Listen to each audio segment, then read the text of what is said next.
All right, Boom. and we're live. Welcome to Trek That, a occasional news podcast from the Trekker's Delight series. I'm your host Keith F. Shovlin. Joining me this time we have Manny Younes, William Wofford, and Jason McCammon as we discuss how we get the Bell Riots. So, anybody want to, since Well, I, Manny's not here, anybody want to? I can tell you exactly how you get the Bell Riots.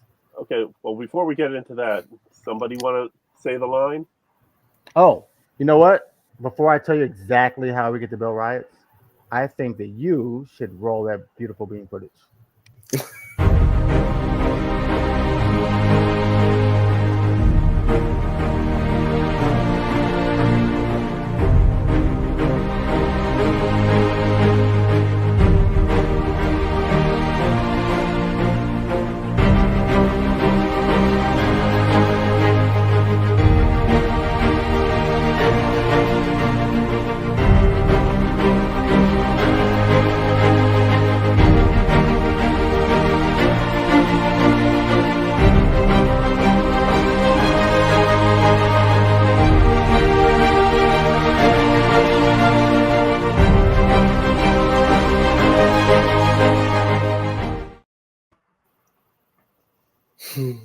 All right, Fan- Fantabulous.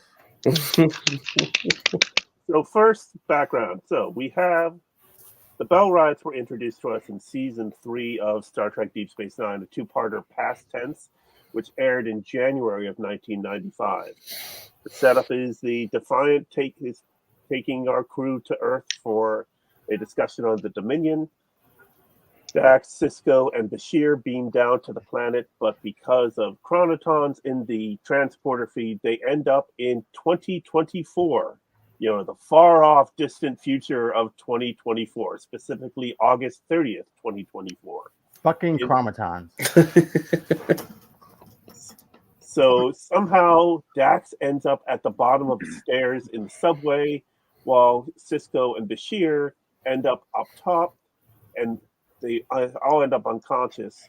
Cisco and Bashir get robbed, so they lose their comm badges, and then police find them and leaving them to be homeless, arrest them, then transport them to the Sanctuary District, which is something that was created in the 2020s and across all major cities in America as a place for to feed and house the homeless, but it actually became sort of like a ghetto where basically society hid away from their unmentionables.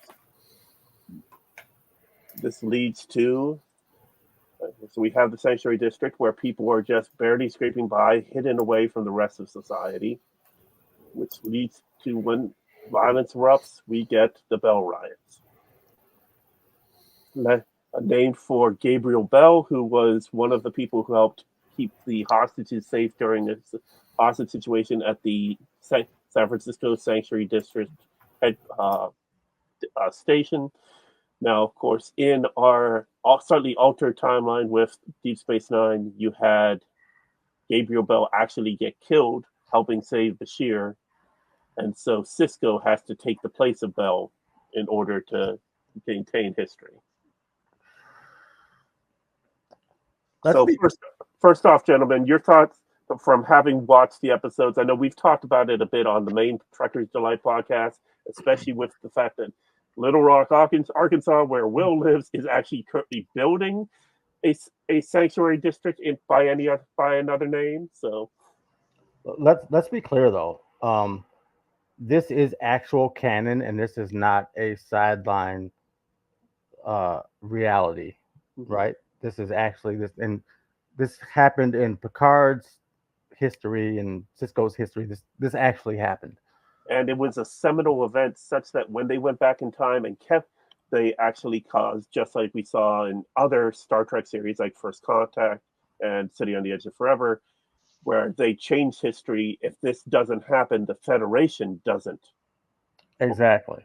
So But it was really convenient how the dame, I'll say the dame, I'll call her a dame just because of the the sequence of events, ended up just being on the stairs and lifted up by some wonderful man Like she just happened to be the one that was found by this guy that did not live in the Bell riots. That's just convenient writing, right? Well, Because yeah, how would they said that they didn't do that on purpose, but it just happened to work out that way. That the two brown skinned guys got outside and get arrested, while the very attractive white woman ends up hidden away and gets a savior instead. that is what we have been saying about racism for 50 years Hmm. is that you say, well, I didn't, it wasn't my thought process, but in your subconscious it's actually working it out that way. You know what I'm saying? Because they wouldn't have put Julian or Benjamin Right. there. So racism works that same way as sexism works that same way, whereas you're not saying, hey, I'm not doing this because she's a woman, but part of you is actually doing it because she's a woman. Same way with blacks, Jews, whatever you want to call it. Part of you creates your reality, whether it be fact or fiction, upon your subconscious thought of who this person is. That makes sense. Yep. Um, Manny, go ahead. No, I'm just thinking about it as like a plot device. Like I think they just wrote it that way, and but I see that it can be like that, interpreted that way. I wonder how the alien Dax would have done in the Sanctuary District, what it would have done, like what that character would have done. But it gave us an opportunity for like devastating dialogue between Cisco and Bashir, like them walking through the Sanctuary Districts. Yeah. And I don't remember the speeches, but like I mean we remember the gist of them. But those are the I think fertile grounds for like today's topic, which is like why are the sanctuary districts like art imitating life, imitating art? Why are the sanctuary districts being Yeah, here's created the and called that, right? here's the actual line. By the early 2020s, there was a place like this in every major city in the United States. Bashir, why are these people in here? Are they criminals? Cisco, no. People with criminal records weren't allowed in the sanctuary districts. Then what did they do to deserve this? Nothing. They're just people without jobs or places to live. So they get put in here. Welcome to the 21st century, Doctor. It's a bit of a callback to Bones, Hmm. primitive, right? I like that he's seeing it through a medical lens, and like to them the context is that it's very easily solvable, um, and yet to us it seems enormous, right? Like they've I'm had glad. their watershed moments. Go ahead, man. I'm glad Trump isn't a Star Trek fan because he'd be like, with Sleepy Joe, this is what you'd have is these Well, Bell Riot districts. well, he is a Star Trek fan to a degree. I don't think he's watched Deep Space Nine because remember the vaccine search was called Operation Warp Speed. Right? That's right. He does have Space Force. Yeah. All right. Um, Will, your thoughts?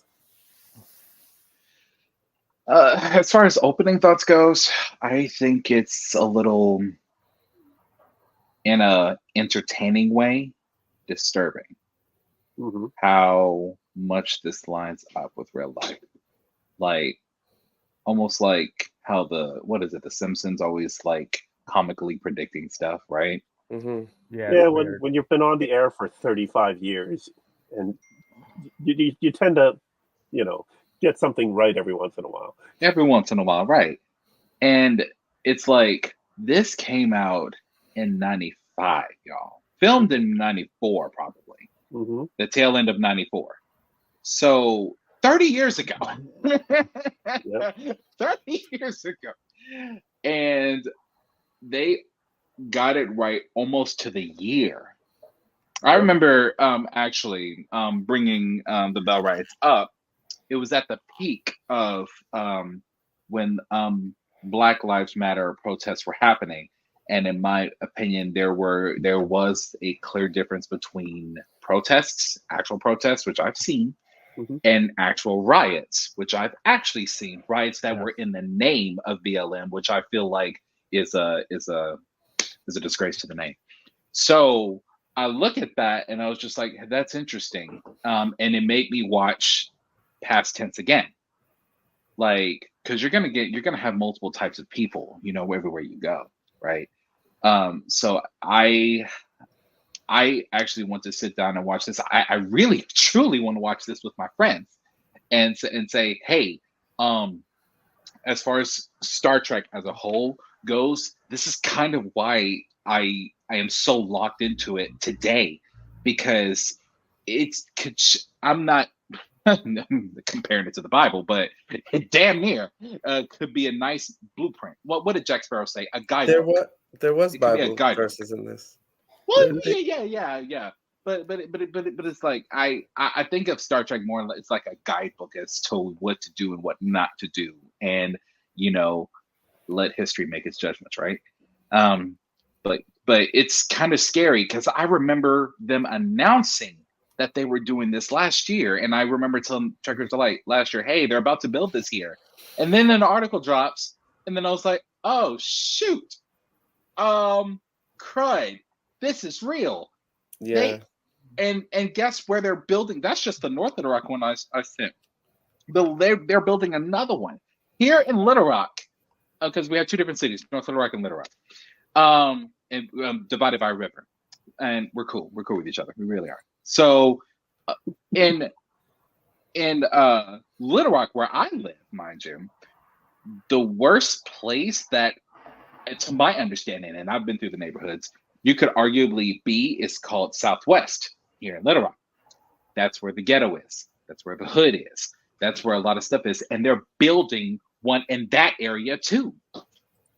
I was like, oh my God, like, are you?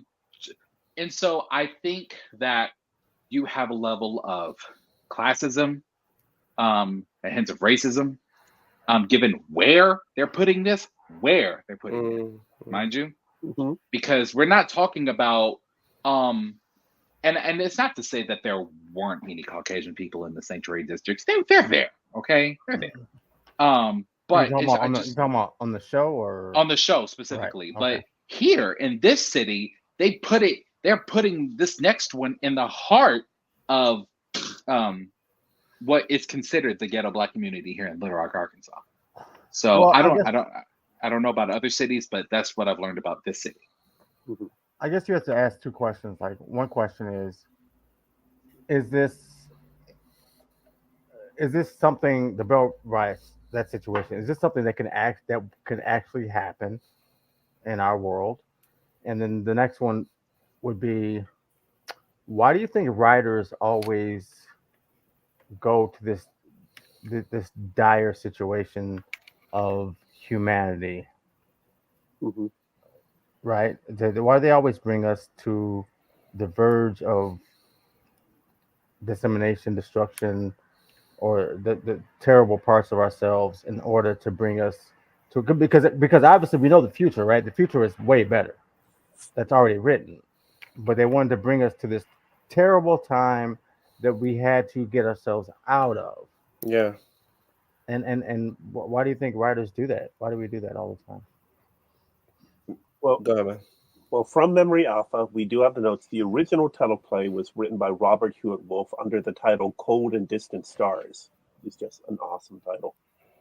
And it involved Cisco alone going back in time and ending up homeless. And it would have been a case of him trying to say, no, I'm a commander of a space station, and them thinking, yeah, right, and locking him up because he's obviously crazy. But the script just wasn't working until the showrunner, Ira Stephen Bear, came up with the idea of the sanctuary districts and the Bell Riots. For the sanctuary districts, he said, I was down in Santa Monica one day, and there were all these homeless people there, and it was a beautiful day. The ocean, sky, sun, and homeless people everywhere. And all these tourists and people up and about, they're walking past these homeless people as if they were part of the scenery. It was like some artist had done some interesting rendition of juxtaposition between nature and urban decay right there in front of me. And the fact was that nobody seemed to care at all. And I said, there has to be something about that Where does that go? How far do you take that? And that evolved into the idea of concentration camps, essentially for the homeless. And then, as far as the Bell riots, his inspiration for that was the 1971 Attica prison riot in New York. Wow. So So, you'd have to have. Go ahead. I'm sorry. no, go ahead, Jason. No, I was gonna say. So you'd have to have like the situation like we have in California, where there's tons of homeless people, and you have to have people encroaching on them, right? Like crime, and then you have to be like, okay, now we have to protect these people. So you fence these people off. You recognize that they're homeless, they have nowhere to go, so you fence them off, and then you sell it as, well, this is a haven. If you're broke, you can come here, and we'll keep you safe. And then over time, doing X to keep you safe changes. So now we're doing this to keep you safe. Now we're doing that to keep you safe. Now we're doing now we're not letting you leave to keep you safe.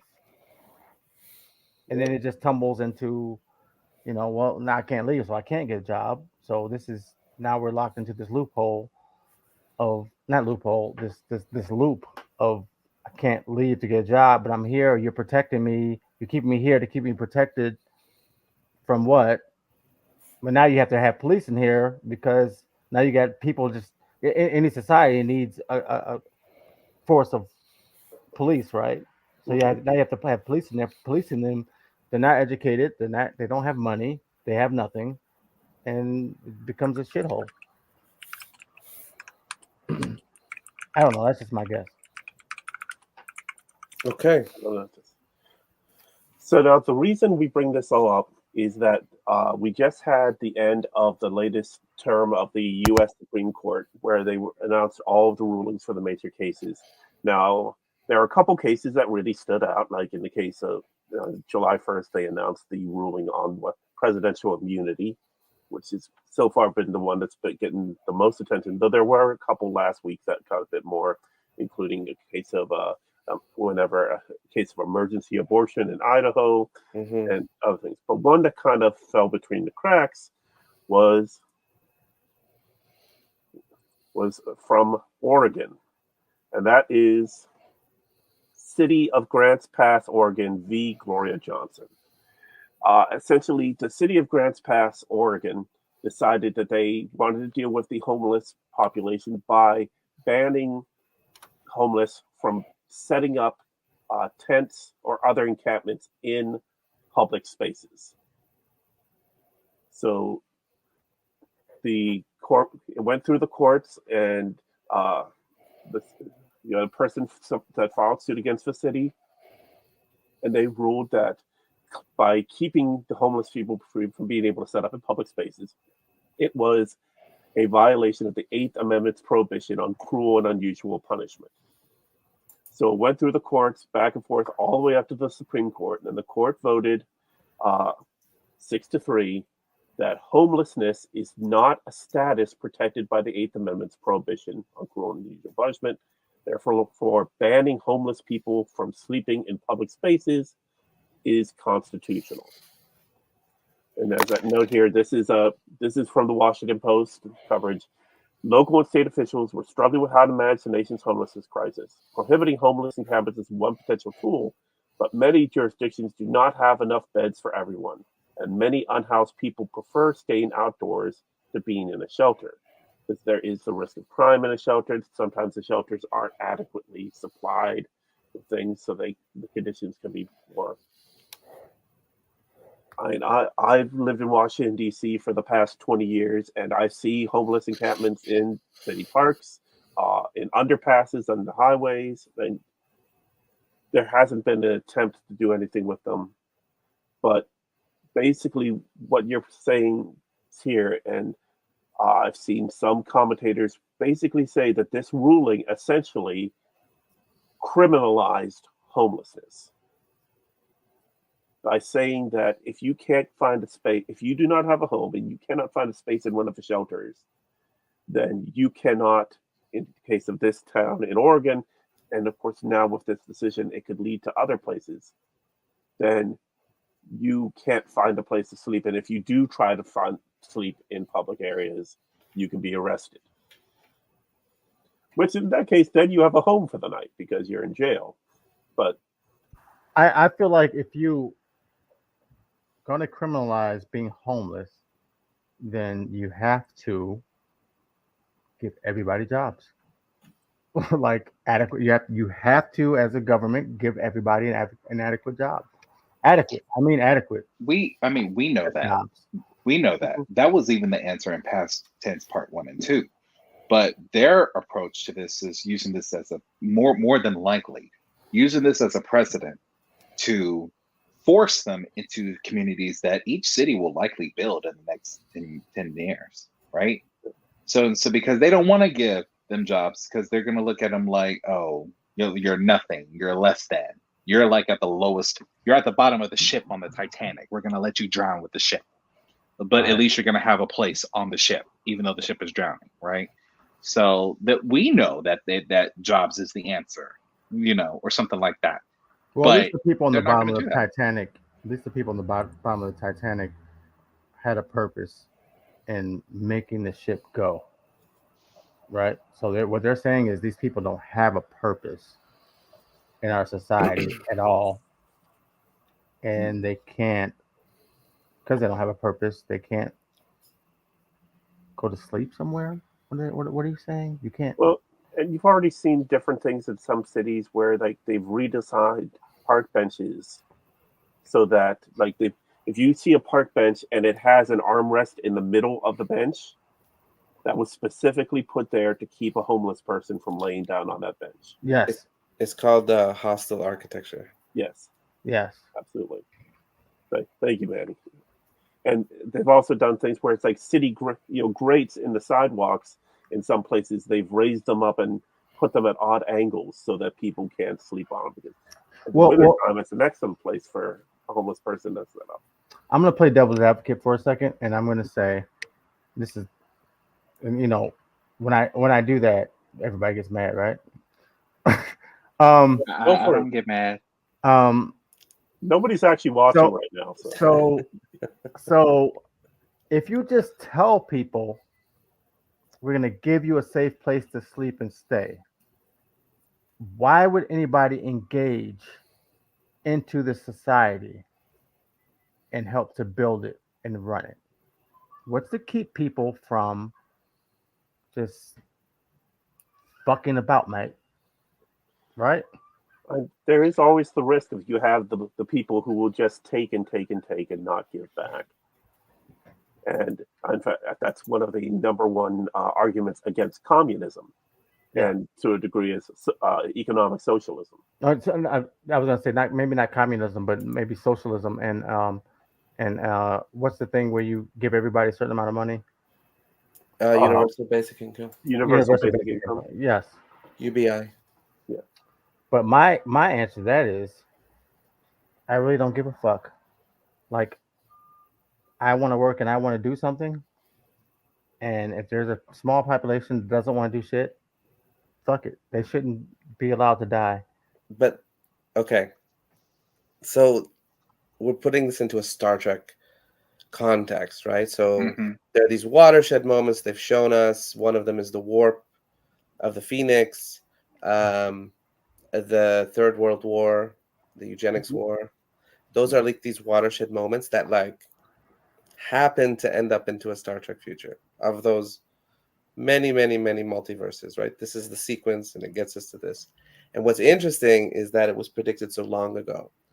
So you have, and even when Q came back in the Picard one, and they were in the same like time frame or whatever, what was familiar about that, and it just happens to be 2024, is that the landscape, which once seemed futuristic and like is catching up in real time to a real idea with a real, but it's a unique, it's a uniquely American thing that's happening right now, the zeitgeist of it, right? So back to Jason's point about, he asked two questions. Can it happen? And why do they have to make it so doom and gloom? like to make that part is the plot. It's a plot device, right? They want to make it seem Yeah. dramatic, and they want to tell you it's life or death. And can it happen? So think about the districts themselves, right? Are they geographical boundaries right now, or are they walls, brick and mortar? So it doesn't have as much substance. It's starting. So what we're seeing are like redistricting. We're at that point of this conversation. Well, it Yep. depends because in Chicago, we've thus turned destroyed these things, but like we've had ghettos with actual walls and gates around them, right? To keep So people yeah, those are gated communities. So in a sanctuary district, I kind of got the impression that it was quite large, like right, Mhm. maybe like 4 blocks by 4 blocks more, maybe more than that. city blocks, and Yeah. they're big. And then, of course, you got to remember in American history, and a piece of history that has been well documented by Star Trek alum George Takei was the imprisonment of Japanese individuals during the Second World War, in He was which, here. He was here. but they had a number of camps that were set up mostly on the West Coast where they gathered up people of Japanese descent. It didn't matter Yeah. if they were first Yep. generation or Yep. multiple generation, Yep. because they considered them at risk of them spying for the Japanese. Yep. And it was done under order first by Governor Earl Warren of California. Then it was supported by President Franklin Delano Roosevelt. Interestingly, Earl Warren would go on to become Chief Justice of the Supreme Court and be the Chief Justice that led to the Brown v. Board of Education of Topeka, Kansas decision, which desegregated public schools. Wow. So to have a person who started the internment of Japanese individuals to be the one that gave one of the major civil rights legal watershed moments. Well, those people back then were so fucking scared. Mhm. They were scared of everybody. They were scared of, oh my God, did you talk to a Russian? Are Yeah. you a communist? They were scared of fucking everybody McCarthyism. Yeah, back then. very It was I have Well, a fun. that's question. not yet McCarthyism, but yeah, It was yeah, the '50s crazy. was McCarthyism. I What? have a question for Keith. Mhm. So, if I'm understanding the set of events that you explained historically correct, um, the same person that did the internment camps led to the modern, civil rights. Brown v. versus. Okay, cool. Did he see like, oh my God, okay, this decision was kind of like effed up. So we're Yeah. gonna make. I might have learned from this. So we're gonna make a better decision over here. Was it like that? Like, Well, the story that Earl Warren gave as to what led him to lead what ended up becoming a unanimous court ruling in Brown v. Board of Education was that he visited Gettysburg, Pennsylvania, which for our history buffs today is the 161st anniversary of day 2 of the Battle of Gettysburg. But he was visiting, and his driver was African American, and oh, he left his B&B that he was staying in and went to the car, and there was his driver sleeping in the back seat. And hmm, he asked, why is this? He goes, oh, they don't have any hotels around here for me. Right. And for those, I mean, if you've never been to Gettysburg, it's surrounded by farmland. It is in the middle of southeastern Pennsylvania. You're a couple hours from Philadelphia. Your your nearest cities are Baltimore and Philadelphia, but they're over an hour away. I go up there all the time now because my parents live there now, Oh, okay. and it has definitely improved on race relations since then. But there just wasn't there. I mean, there wasn't a calling for hotels that were desegregated, so there Sure. wasn't a place for him to stay. And Earl Warren, knowing his driver, being friends with his driver, that was the moment where he realized that segregation is wrong, and Yeah. specifically overturning the previous Supreme Court ruling, Plessy v. Ferguson, which set up the doctrine of separate but equal, and finding that while there was separation, there was no equality. mm, It's been crazy to me that we had emancipation technically in 1865, and 100 years later, we had to have civil rights. Like the fact that it took that long. Anyway, Michael, Oh, I have another question. It would be great in Star Trek because Picard said we no longer, you know, look at what money. What did he say? We have no longer look at in First Contact, he said, we yeah know the accumulation of wealth is no wealth. longer our Right. driving force. We instead we seek to better ourselves. It would be great if we saw that where that shift happened in Star Trek. Yes, You know, like is there a specific person that drove that, or was that's a it good just question. Yeah. What yeah? what we now know of the future history of Trek, and it keeps changing. And they actually gave an explanation in Strange New Worlds season 2 that what has happened is there's been so many incursions because of the temporal wars in the far future that it has pushed some events off. Because if you watch Mm. the original series episode Space Seed, we should have had sleeper ships available in 1996, as well as the eugenics wars and a quarter of the globe being taken over by genetic super beings, superhumans. Yeah, we But haven't seen that. but I then was just about to ask about that. but then what happened is we found out in the episode of season 2. Well, we found it first in the premiere episode of Strange New Worlds, the episode titled Strange New Worlds. Pike speaking to the Kylie people about how they were facing their own civil war said we had that on our planet. In fact, we had the Second American Civil War, which gave way to the eugenics wars, which gave way to World War III. I think So, that the eugenics wars would be a great series. mhm. But so the idea being that one just kind of rolled into the others, which we've seen happen in prior human history, where one smaller conflict then fed into something bigger. Uh, the common ones being like the French and Indian War here in North America, part of the 7 Years' War, which war, British Prime Minister Winston Churchill considered the first real world war. What is the time frame for the American Civil War, the Eugenics War, and the World War III? They didn't really give us a time frame in Strange New Worlds, but they did point out that in the second season episode, they went to Toronto in 20. Well, they actually never told us what year it was, but it's supposed to be the near future, just after the world's largest bridge is built connecting Toronto to upstate New York.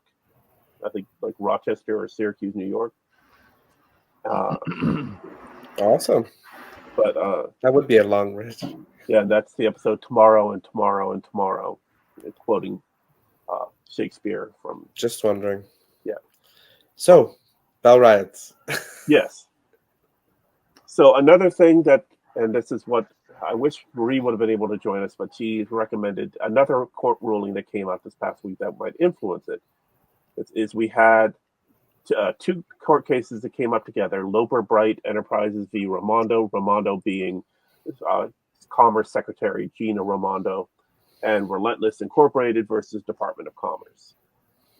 So what you had was 40 years ago, in 1984, a ruling was given down in a court case involving the oil company Chevron, in which Chevron disputed the ability for federal agencies to make regulations that were more, that in some cases superseded existing congressional mandate. And What does that so mean?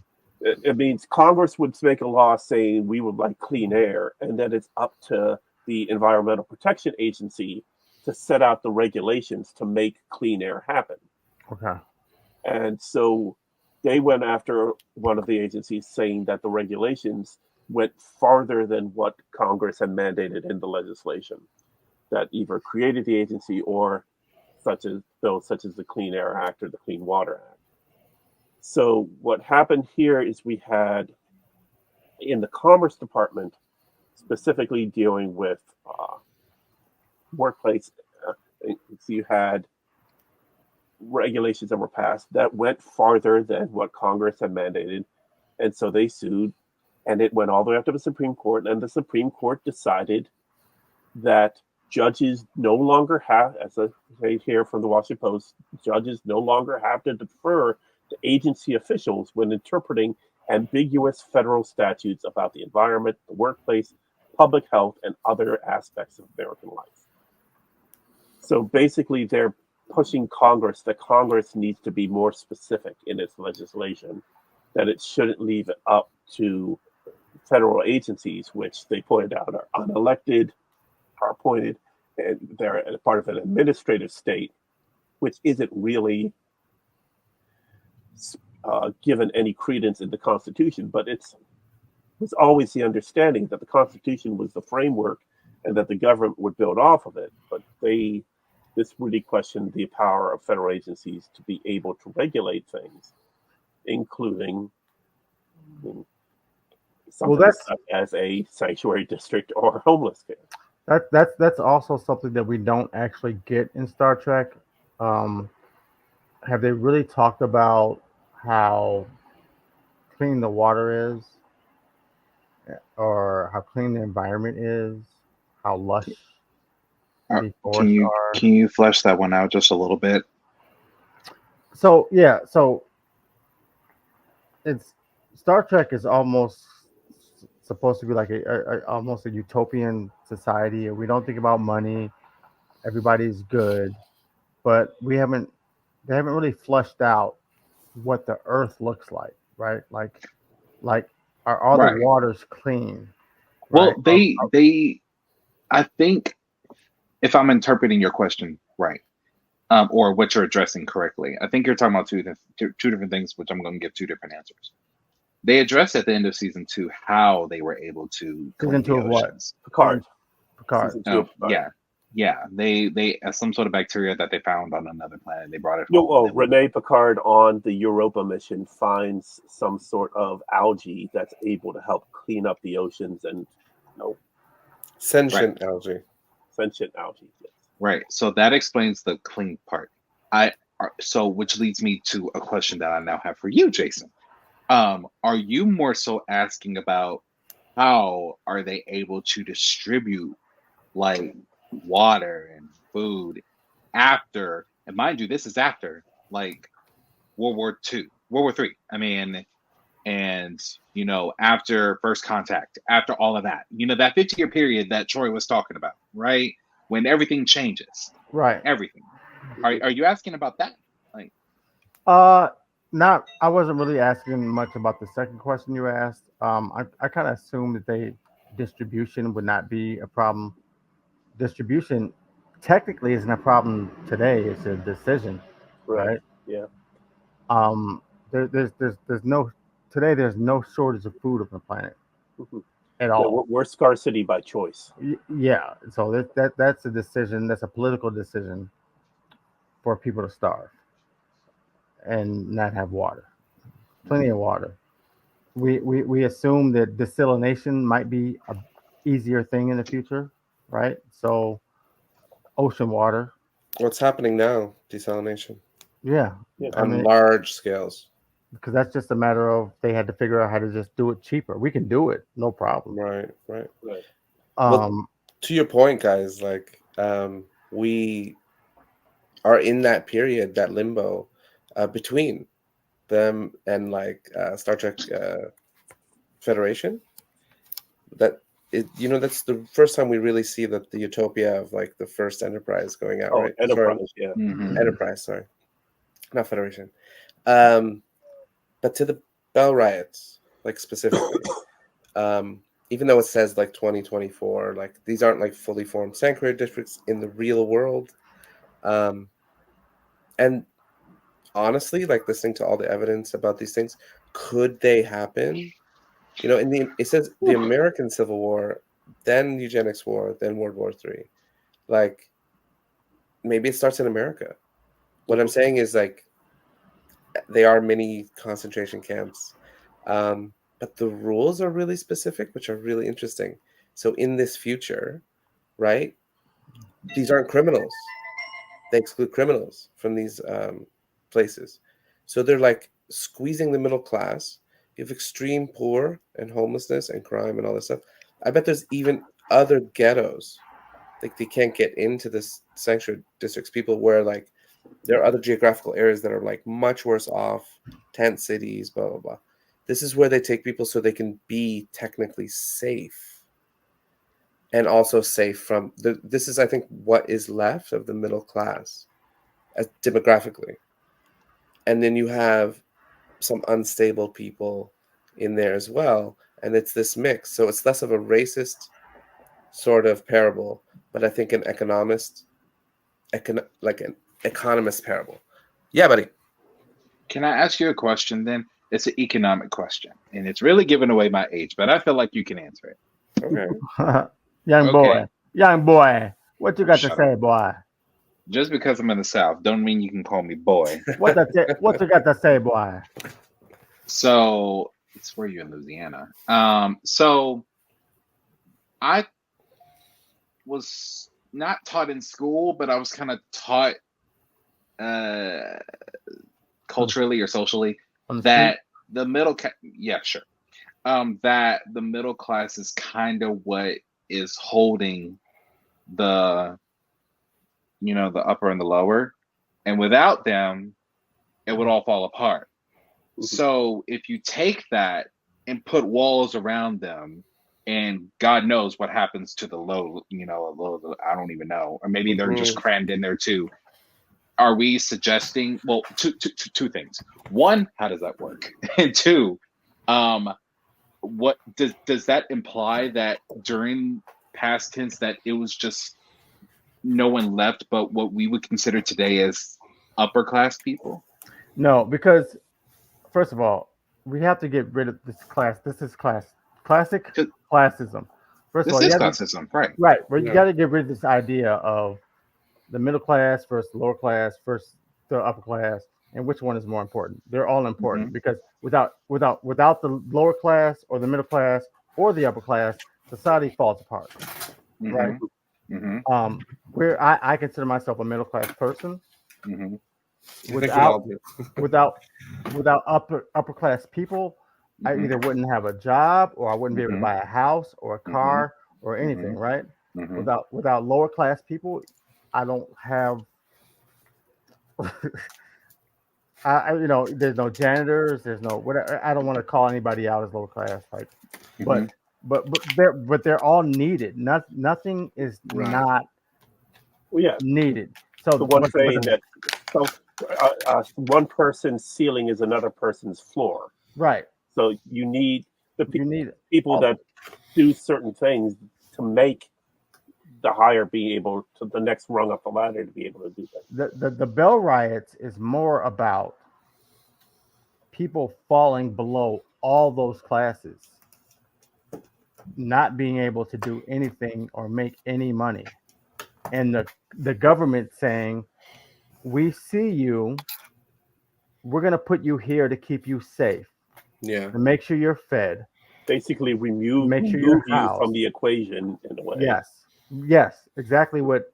Because inflation has gotten so stupid and the cost of living has gotten so high, like, and it's not meeting.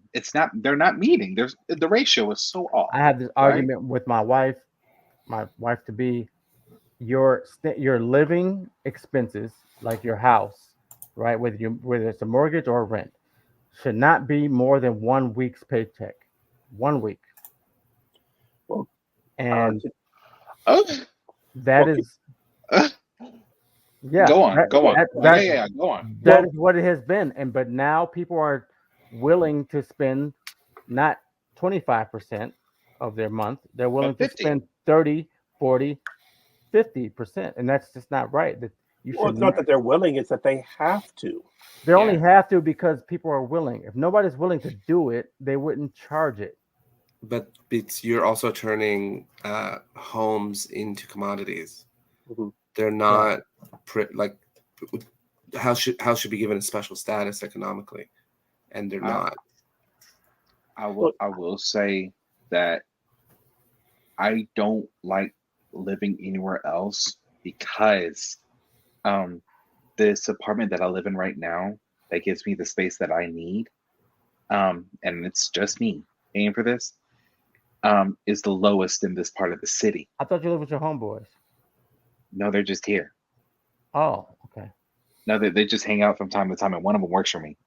But woo, woo, woo. But that's not the point. That's not the point. Manny, you remember the talks that you and I have had when I was like $3,000 in the hole, and stuff like that, and yeah, all the good juju for coming out of that. But that's not the point. The point is, in the last 2 years, they have risen the rent, right? And I didn't want to go anywhere else because even when they rose the rent, this was still the lowest in this part of the city. Got it. So I felt like I had little choice But only because but to everybody's stay. agreed to it. So it should be 25% for your home, no more than 3 days for your car, no more than 3 days of work. So interesting. So Well, I see this totally differently as a scientist. All systems require energy as a baseline. That's where everything Okay. grows from. Like when I teach my 7s and 8s, we start with the food chain and the food web, and the Mhm. sun is the very first part of it. It shines on the plants, takes up the chlorophyll and the energy, right? Turns it to ATP. And then for 1,000 units of blade of grass, it can feed like 100, rabbits, or like one rabbit, like to 100%, or no, sorry, 10%. So it eats like all these blades of grass. And then you eat the rabbit, and then only 10% of that energy carries on. Mhm. So if we were, for instance, in a system disrupted where all energy across all our grids was free, if we were all able to like run everything we want without cost, and it disrupted everything else around that, that is really how you get to a level where the rate limiting step, the activation energy for almost any task, becomes ridiculously low, because then your will and consciousness is actually what's directing the flow. If energy is free and everything can be done, well, where do you start? You start at the beginning, and then you Yeah, build but from there. the only problem with that is TikTok and people looking at how other people live. And We are influenced by that, the hostility of the times that we are in. So if Mm. TikTok is a reflection of our angst, but eventually in the future it will morph into, if we were to as a society have a less of an anxiety. So where am I going with this? To Will's point, Will, if you never had to pay rent again, Okay. I'm offering something to you where you'll never ever pay again for rent, but you don't Okay. get to choose where you live. I don't get to choose. No, you could live anywhere in the world, but it'll be free. Would you choose being in your neighborhood where you have to pay and that's where you want, or would you rather go somewhere else that the state assigns to you, but it's comparable to what you're living in now, but just geographically not there? Ooh. excellent point, Manny.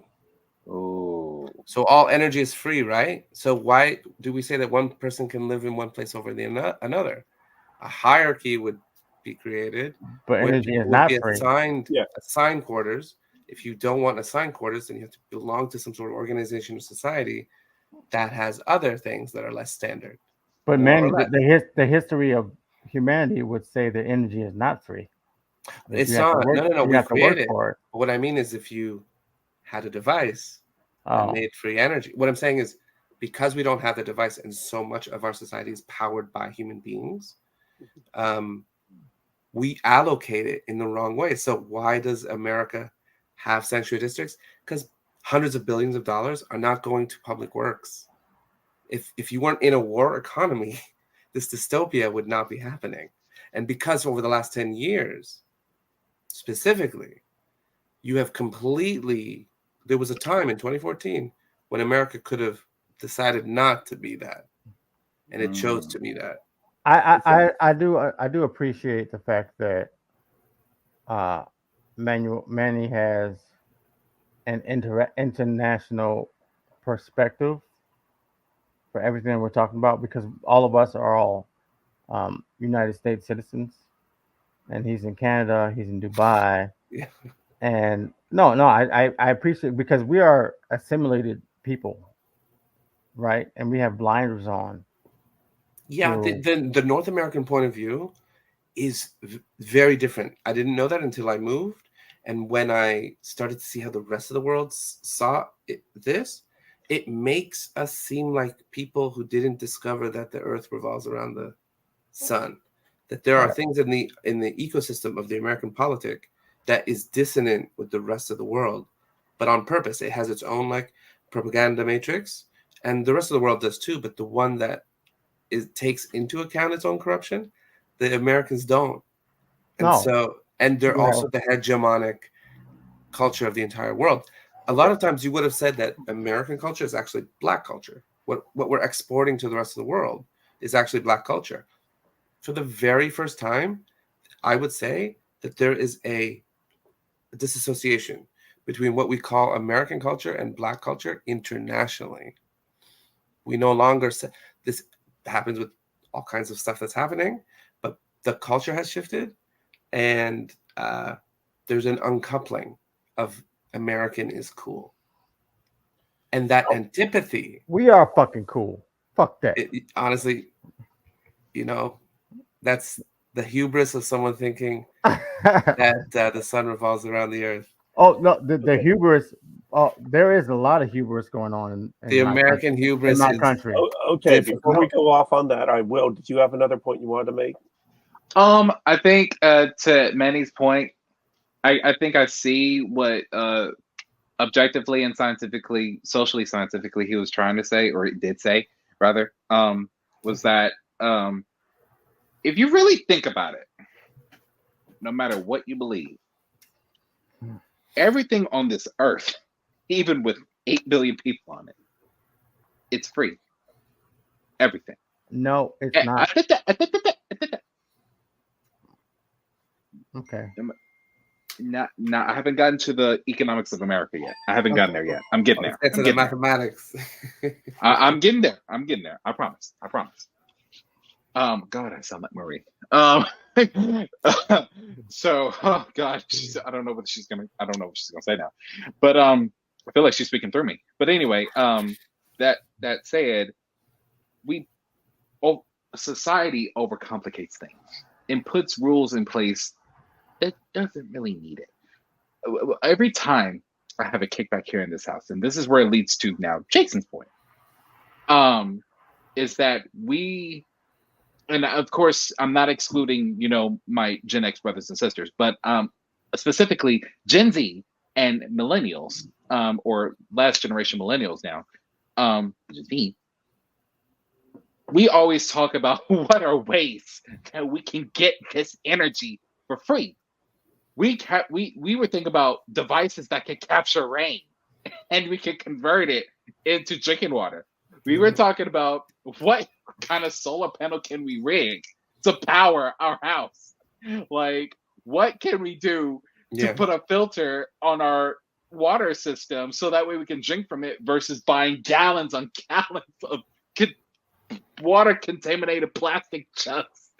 Like, what can we do? We're all, because we are so broke. We are horribly broke. Interesting. Like, this is Well, crazy. Can I say Right? something? So I'm gonna say I don't agree with you because every organism on the planet works off the basis that it has to do work to obtain energy, Mm-hmm. right? Mhm. And organisms are specific to the type of energy in which it gets it from. Yes. Which makes energy a finite. That's right. It's the law of conservation of energy. Just Right. like the law of It's conservation of finite. mass. And every civilization of human beings has understood that there's only so much energy in any given place. This is why wars happen Mm-hmm. apart from religion, right? Is you're either fighting over God or you're fighting over resources. There's only two reasons why most people are fighting. Okay. Okay. Or unless you invoke Putin because whatever. So Okay.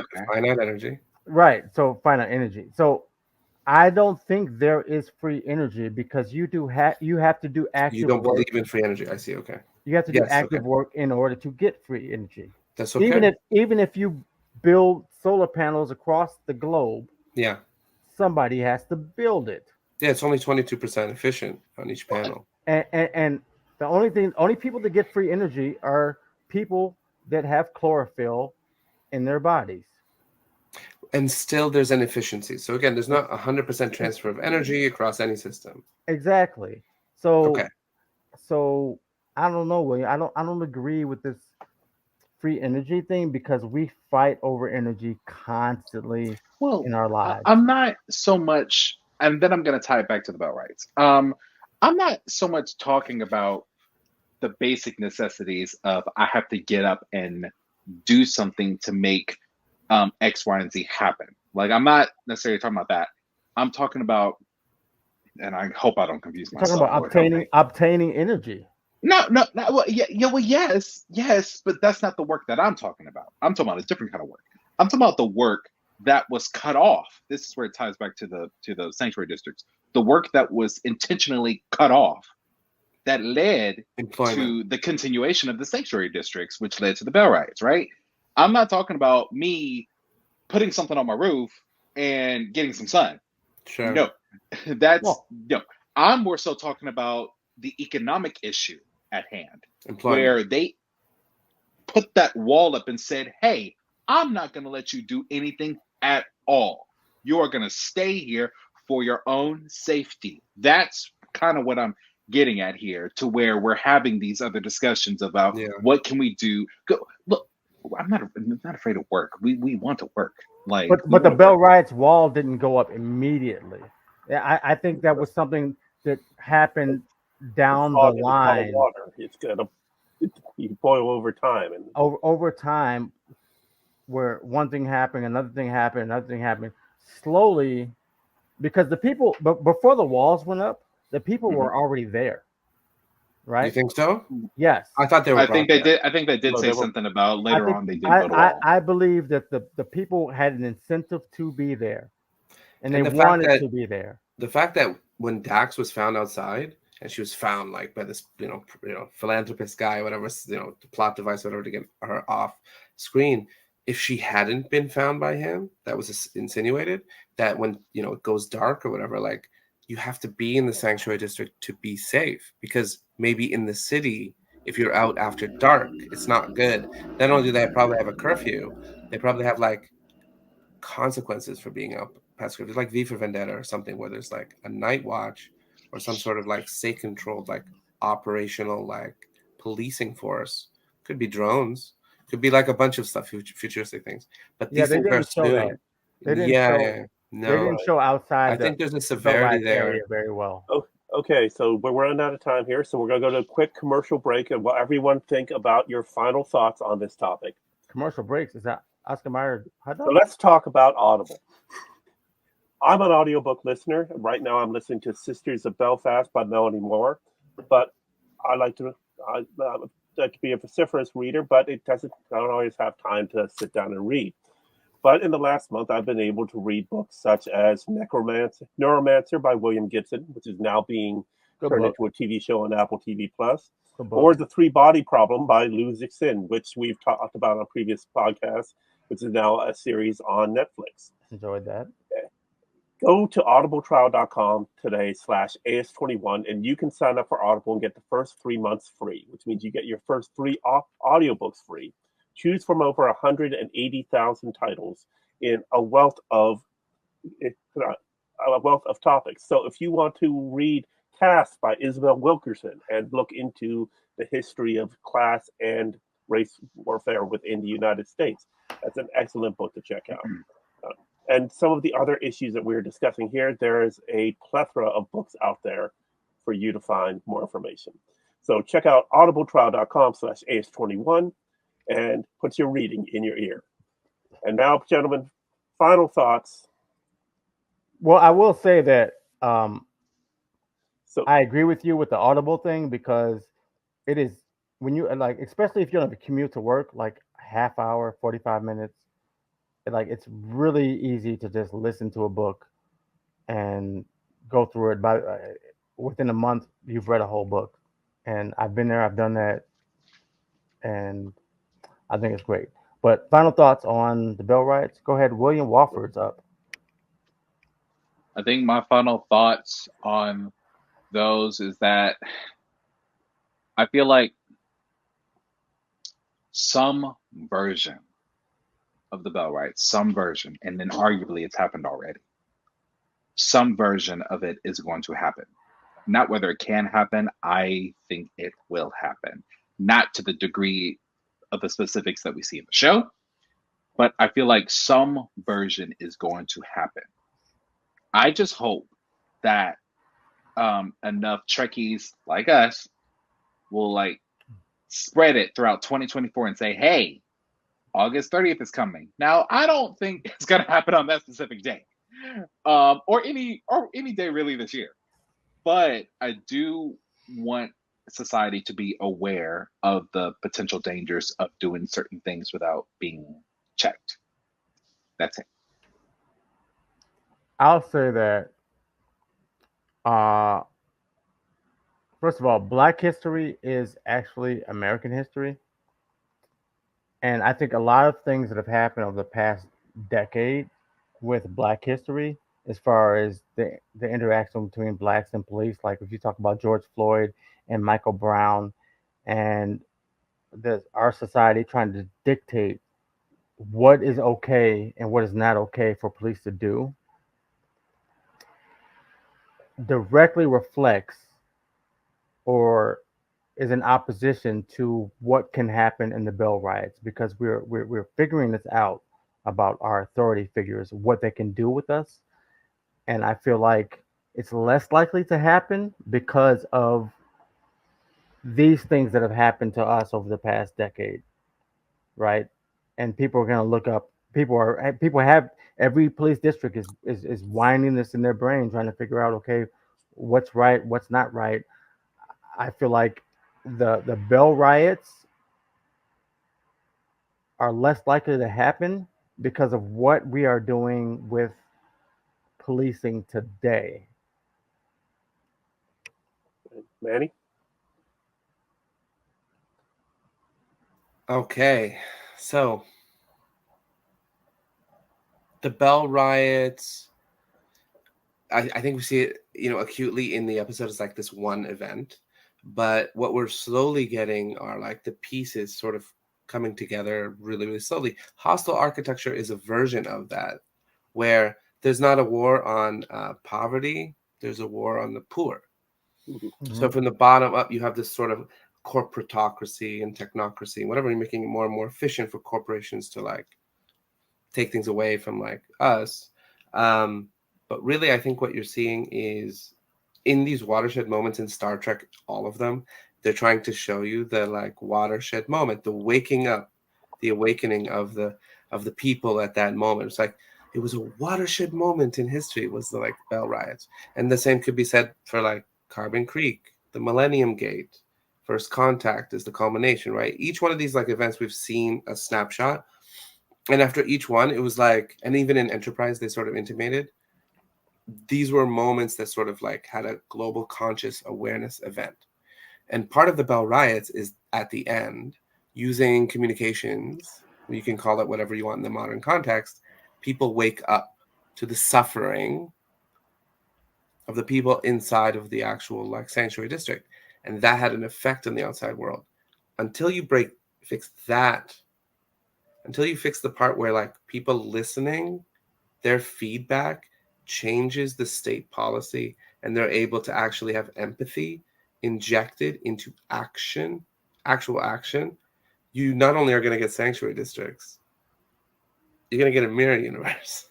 Like you said, like people actually don't realize how much power a group of people actually have over their society, or if they just come together as a large group, they can make change, right? That's what happened in the civil rights era.